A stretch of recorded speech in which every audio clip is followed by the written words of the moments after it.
हे champions, तो finally आपकी date sheet आ चुकी है और आपका एप्लीकेशन फॉर्म शुरू हो रहा है 3 जनवरी से लेकर 30 जनवरी तक। इतने समय अंतराल में आपको अपना फॉर्म फिलअप कर देना है, लेकिन फॉर्म फिल करने से पहले कुछ ज़रूरी इन्फॉर्मेशन है जो आपको जानने की आवश्यकता है। डॉक्यूमेंट्स क्या चाहिए, परीक्षा का प्रोसेस क्या होगा, क्या क्या चीज़ों की डिमांड करता है एप्लीकेशन फॉर्म, और जब तक आप इन चीज़ों को जान नहीं पाएंगे ना, आपने कहीं गलत फॉर्म फिल किया, करेक्शन विंडो ओपन होता है, आप कह दोगे तो भाई करेक्शन विंडो में सारे ऑप्शंस नहीं आते करेक्ट करने के लिए, और फॉर्म को आप दोबारा भर भी नहीं सकते, एक ही बार ऑप्शन है। तो इसीलिए ज़रा सा रिलैक्स होकर धैर्य के साथ में पहले फॉर्म को समझ लो, अच्छे से इन्फॉर्मेशन सारी ले लो कि क्या क्या चीज़ें हैं, क्या आपको चाहिए, कौन सा कॉलेज चाहिए, कौन से सब्जेक्ट के लिए जा रहे हैं आप, कौन सा सब्जेक्ट आपको पढ़ना है, मतलब उसके साथ में सब कुछ आपको चूज करना है ना, सारे प्रेफरेंसेस आपको लेने हैं, अपना आधार अपडेट करा लो, मतलब जितने भी इन्फॉर्मेशन है मैं आपको वही देने जा रहा हूँ। तो ज़रा तसल्ली के साथ बैठो और एक एक करके बात करते हैं। सबसे पहले ज़रूरी चीज़ क्या है कि भाई देखो, आपका अप्लीकेशन फॉर्म आ गया है, 3 जनवरी से लेकर 30 जनवरी आपके लिए डेट शीट दी गई है। लास्ट डेट ऑफ ट्रांजेक्शन, यानी कि इन केस की आप कोई ट्रांजेक्शन कर रहे हैं और आपने पेमेंट करा नहीं हुआ, रुक गया, कोई प्रॉब्लम आ गई, आपकी बैंक में प्रॉब्लम आई या फिर ऑनलाइन पेमेंट में प्रॉब्लम आई, तो आपके लिए एक दिन ज़्यादा समय मिलता है, यानी 31 जनवरी तक आप फीस को पे कर सकते हैं। करेक्शन कर सकते हैं आप 2 फरवरी से लेकर 4 फरवरी तक, पहले ही डेट शीट दे दी गई है। पहले तो कोशिश करिए कि आपको सारी इन्फॉर्मेशन हो और करेक्शन की नीड ना हो, ठीक। लेकिन इनकेस अगर नीड आती है किसी भी वजह से, तो आपके पास 2 फरवरी से लेकर 4 फरवरी तक का समय दिया गया है। Announcement of the city of examination, ये सबसे बड़ा सवाल है बच्चों का कि सर सिटी कौन सी होगी। तो वो देखो, आपका जो अपडेटेड आधार होगा, आधार का जो एड्रेस है, उस एड्रेस के बेस पर आपको सिटी अलॉट किया जाएगा। ध्यान रखना इस बात को, आपके पास प्रेफरेंस का कोई ऑप्शन नहीं है। सारी बातें करेंगे इन सब की, ठीक है। एडमिट कार्ड के बारे में भी अभी नहीं बताया गया। डेट ऑफ एग्जामिनेशन बताया गया है कि भाई 11 मई से लेकर 31 मई तक आपका पेपर हो जाएगा, और संभावित है मतलब 2-4 दिन आगे पीछे हो सकता है, लेकिन कंफर्म है कि मई में और मिड मई में आपका एग्जाम स्टार्ट होने वाला है, ठीक है। जितने भी बच्चे हैं, अगर आप लोगों के लिए इस टेलीग्राम को ज्वाइन नहीं कर रखा तो पहले वो ज्वाइन कर लेना, सो दैट आपको जितने भी क्लासेस की इन्फॉर्मेशन है, सीवीटी के एग्जाम्स के रिगार्डिंग, एप्लीकेशन फॉर्म के रिगार्डिंग, जो भी इन्फॉर्मेशन आपके पास है वो सारी यहाँ पर प्रोवाइड कर दी जाएगी। दूसरी जरूरी चीज आपके सामने है, यहाँ पर आप मुझे मेल कर सकते हैं इनकेस अगर आपको कोई डाउट है, कोई प्रॉब्लम है और आप नहीं समझ पा रहे हैं, तो आप मुझे मेल के थ्रू पूछ सकते हैं। थोड़ा सा देर लगेगा लेकिन आंसर आपको मिलेगा, ठीक है। आप मुझसे इंस्टा पर भी कनेक्ट कर सकते हो, कोई भी प्रॉब्लम हो आप मुझे तुरंत बताएं, ठीक है। अब यहाँ पर बात करते हैं सबसे पहले थोड़े से कि सीवीटी का जो आप एग्जाम देने जा रहे हो, इसकी फीस कितनी है। सबसे बड़ा सवाल बच्चों का ये भी आता है। फीस से पहले एक बात ध्यान देना कि कैंडिडेट में choose up to maximum of 5 subject, आप मैक्सिमम 5 सब्जेक्ट चूज कर सकते हैं। जनरली मास्टर कॉम्बिनेशन बताया जाता है कि भाई आप एक लैंग्वेज, एक जीएटी और 3 डोमेन सब्जेक्ट को ले सकते हैं, ठीक। यानी टोटल नंबर ऑफ सब्जेक्ट्स आपके 5 हो सकते हैं। Any general aptitude fees will be calculated based on the number of subject. अब जितने सब्जेक्ट होंगे उतना फीस आपको लगेगा। जैसे अगर आप जनरल कैटेगरी में आते हैं, सामान्य में आते हैं, तो आपकी जो फीस है 3 सब्जेक्ट की वो 1000, मतलब जो 3 आप चूज करेंगे उसकी 1000 आपकी फीस लगेगी। अगर आप 2 एक्स्ट्रा चूज करते हैं तो 400 रुपये ईच, यानी कि यहाँ पर आपको 800 लग जाएगा और 1000 यहाँ पर, यानी कि 1800 रुपये आपकी फीस लग जाएगी अगर आप 5 सब्जेक्ट को चूज करते हैं, 3 डोमेन और एक जीएटी, एक लैंग्वेज को। ओबीसी एनसीएल यानी कि नॉन क्रीमी लेयर वाले बच्चे हैं और ईडब्ल्यूएस कैटेगरी वाले बच्चों की 900 फीस है 3 सब्जेक्ट के लिए, और 375 है पर सब्जेक्ट के लिए, यानी 3 600 हो जाएगा और 75 दुगना, मतलब राउंड ऑफ आपका दुगना करके यहाँ पर होगा। SC ST PWD third gender ये जो कैंडिडेट है 800 इनकी फीस है और 350 रुपये पर सब्जेक्ट के एक्स्ट्रा लगेंगे।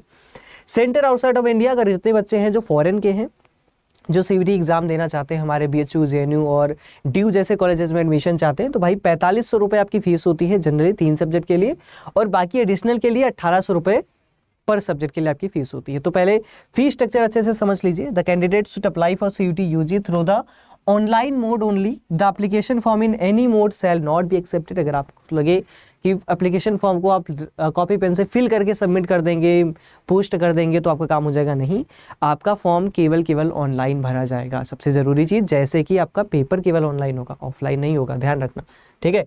और ज़रूरी चीज़ क्या है, टोटल सब्जेक्ट्स कितने हैं भाई, तो टोटल आपके 37 सब्जेक्ट्स हैं। 13 इंडियन लैंग्वेजेस हैं, यानी 13 लैंग्वेजेस हैं, जिसमें हिंदी है, इंग्लिश है, असमिया है, तेलुगु है, तमिल है, ऐसे 13 लैंग्वेजेस आपके सामने हैं। 23 डोमेन सब्जेक्ट आपके सामने है, जिसमें आर्ट्स, कॉमर्स और साइंस सारे डोमेन है, और एक आपका जीएटी है, general aptitude test. Choice of subject की बात करें तो कैंडिडेट में चूज अप टू 5 सब्जेक्ट, वही बात कि 5 सब्जेक्ट आप मैक्सिमम चूज कर सकते हैं, जिसमें आप एक लैंग्वेज ले सकते हैं, एक जीएटी ले सकते हैं। देखो लैंग्वेज लेना हमेशा कंपलसरी है, जीएटी आप नहीं भी लेंगे तो चलेगा, ठीक है, क्योंकि कुछ कॉलेजेस आपसे जीएटी नहीं मांगते। मास्टर कॉम्बिनेशन हम हमेशा इसलिए कहते हैं कि आप एक लैंग्वेज, एक जीएटी और 3 डोमेन लो, क्योंकि आप बल्क ऑफ यानी मल्टीपल कॉलेजेस को अप्रोच कर पाओगे, हर एक यूनिवर्सिटी के लिए एलिजिबल हो पाओगे, इसलिए ऐसा कहा जाता है। मोड ऑफ एग्जामिनेशन आपका सीबीटी मोड होगा, ये बात ध्यान रखना। कुछ रूमर्स बीच में फैले थे कि ऑफलाइन होगा, लेकिन नहीं भाई, ध्यान रखो ऑनलाइन एग्जाम ही होगा। ऑनलाइन एग्जाम के लिए आपको कॉपी पेन नहीं मिलेगा, मतलब कॉपी पेन वहाँ पर एक मिलेगा खुद प्रैक्टिस करने के लिए, क्वेश्चंस को लगाने के लिए, लेकिन जनरली आपके पास पूरा आपका जो पेपर है वो ओपन रहेगा कंप्यूटर में, आपको वहाँ पर आंसर करना पड़ेगा, वो धीरे धीरे आप जान जाओगे। ड्यूरेशन की बात करें तो हर एक पेपर के लिए आपके पास 60 मिनट का समय होगा। क्वेश्चन नंबर ऑफ क्वेश्चंस 50 होते हैं, 50 होते हैं। The examination will be conducted in multiple shift, जितने बच्चे होंगे, जितने ज़्यादा कैंडिडेट्स होंगे, उसके according multiple shifts, multiple time से आपका एग्जाम हो सकता है। मार्किंग स्कीम में आप लोग जानते ही हैं कि +5 है आपका, एक सही किया तो आपने 5 नंबर मिला। निगेटिव मार्किंग है, एक गलत किया तो आपको निगेटिव मिला, और अगर आपने कुछ भी नहीं किया तो भाई 0 नंबर मिला, कोई भी दिक्कत वाली बात नहीं है। डेट ऑफ एग्जामिनेशन आपको पता ही है कि 11 से लेकर 31 मई के बीच में है, लेकिन इसमें बदलाव हो सकते हैं क्योंकि ये संभावित है। 15 मई जा सकता है, 10 मई हो सकता है, थोड़े बहुत बदलाव होंगे, लेकिन कोई मेजर चेंजेस आपको नहीं मिलेंगे देखने को, ये बात ध्यान रखना। मोड ऑफ एग्जामिनेशन सीबीटी होगा, कंप्यूटर बेस्ड टेस्ट होगा। शिफ्ट की बात करें आपको बताया जाएगा, एग्जामिनेशन की टाइमिंग आपको बताई जाएगी, ड्यूरेशन आपको बताया गया है कि 60 मिनट का समय होता है। जैसे कि अगर आपको हिंदी की क्लास करनी है, अगर आप लैंग्वेज एज हिंदी चूज कर रहे हैं, तो आप जाकर चैनल पर देख सकते हैं, आपको हिंदी की क्लासेस मिल जाएंगी। और उसमें मैंने एक सीरीज एक बार चलाई थी, ये यहाँ पर देखोगे, यहाँ पर मैंने एक सीरीज चलाई थी एक बार कि हम 60 मिनट में 50 क्वेश्चन कर रहे थे। जैसे एज एग्जाम में पूछा जाता है ना, हमारे पास 1 घंटे का टाइम होता है, 50 क्वेश्चन करने होते हैं, तो वो हमने रैपिड फायर सेशन चलाया था, बहुत बढ़िया चला था, बहुत मजेदार था। तो आप लोग इन मंजिल सीरीज से जुड़ो, सेशन से जुड़ो, सारे प्लेलिस्ट में आपको मिल जाएंगे, क्योंकि हिंदी की तैयारी भी बहुत बेहतरीन आपकी हो जाएगी, ठीक है। अब बाकी इन्फॉर्मेशन आगे बात कर लेते हैं, जैसे हमने अभी क्या क्या बात कर लिया है कि ड्यूरेशन आपका क्या हो जाएगा। इसके बाद आगे बात करें, द एग्जामिनेशन में be held on multiple shift, हमने बात कर लिया, जितने नंबर ऑफ स्टूडेंट्स होंगे उनके अकॉर्डिंग होगा। Test are scheduled in multiple shift as may be each test within shift is distinct and independent of the other, अलग अलग होंगे टेस्ट, अलग अलग होंगे, ध्यान रखना। The allotment of candidates to the shift will be based on the option exercise and technical and administrative consideration, यानी allotment जो होगा वो टेक्निकल कंसिडरेशन यानी कि जो एडमिनिस्ट्रेशन है वो डिसाइड करेगा, जो आपका सेंटर है। एडमिट कार्ड आपको इशू किया जाएगा, opt by him her, no request of a change date shift will be entertain. आपका एडमिट कार्ड आपके एग्जाम से 3-4 दिन पहले इशू होता है, और आपके एडमिट कार्ड से 2-3 दिन पहले आपका एग्जामिनेशन सेंटर इशू होता है, पता चलता है, ठीक है। Candidate have to report of the slot as per the times stated in the respective admit card, जो आपको टाइम दिया गया होगा, जैसे बताया गया होगा कि इतना देर पहले आपको पहुंच जाना है, तो आपको वो चीज़ें फॉलो करनी पड़ेंगी, स्ट्रिक्टली गाइडलाइन को फॉलो करना है, ठीक है। इन्फॉर्मेशन में आगे अगर हम बात करें कि information provided by the candidate in the respective online application form like the name of the candidate, contact details, address, category, gender, PWD status, educational qualification, date of birth, choice of examination cities will be treated as final. जो आप form में final submit कर दोगे वो final होगा, उसके बाद कोई चेंजेस नहीं होंगे। Any request for the changes in such particulars will not be considered bye NTA. अब यहाँ पर ध्यान से सुन लो, आपको फॉर्म को चेंज करने के लिए टाइम दिया जाएगा, करेक्शन विंडो ओपन होगी, लेकिन आप अपना नाम नहीं बदल पाएंगे, अपना कॉन्टैक्ट डिटेल मतलब मोबाइल नंबर, आपका ईमेल आईडी वो नहीं बदल पाएंगे। आप अपनी कैटेगरी जनरल, ईडब्ल्यूएस या फिर पीडब्ल्यूबीडी कैटेगरी, जो भी आपकी कैटेगरी है, कोई भी कैटेगरी नहीं बदलेगा। जेंडर में कोई चेंजेस नहीं कर पाएंगे आप एजुकेशनल क्वालिफिकेशन नहीं बदल सकते, डीओबी डेट ऑफ बर्थ नहीं बदल सकते, चॉइस ऑफ एग्जाम सिटीज नहीं बदल सकते, ये सब आप बदल ही नहीं सकते। करेक्शन विंडोज कुछ स्पेसिफिक पॉइंटर्स को करेक्ट करने के लिए आपको दिया जाएगा, इसीलिए सोच समझकर हर एक पॉइंट को देखकर स्पेलिंग को मैच करके ही फॉर्म को सबमिट करना, ठीक है। आगे बात करें, all candidate must ensure that they have provided the correct email address. वही बात मैं बार बार आपसे कह रहा हूं कि अपना ईमेल आईडी एक्टिव वाला देना जो आप यूज कर रहे हो, अपना मोबाइल नंबर देना जो एक्टिव हो, ऐसा ना हो कि उसमें रिचार्ज ही नहीं है, 2 महीने से बंद पड़ा है, ऐसा बिल्कुल मत करना। एक्टिव देना सो दैट आपके पास इन्फॉर्मेशन आ पाए, क्योंकि SMS के थ्रू या मेल के थ्रू आपको इन्फॉर्मेशन दिया जाएगा, ठीक है। आगे बात करें, NTA does not edit modify any information entered by the candidate after completion of the application form under any circumstances. कैसी भी स्थिति ऐसा, एक बार आपने सबमिट कर दिया, फाइनल सबमिट डन, तो अब कोई भी चेंज नहीं हो सकता। Any request for their after will not be entertain, नहीं किया जाएगा।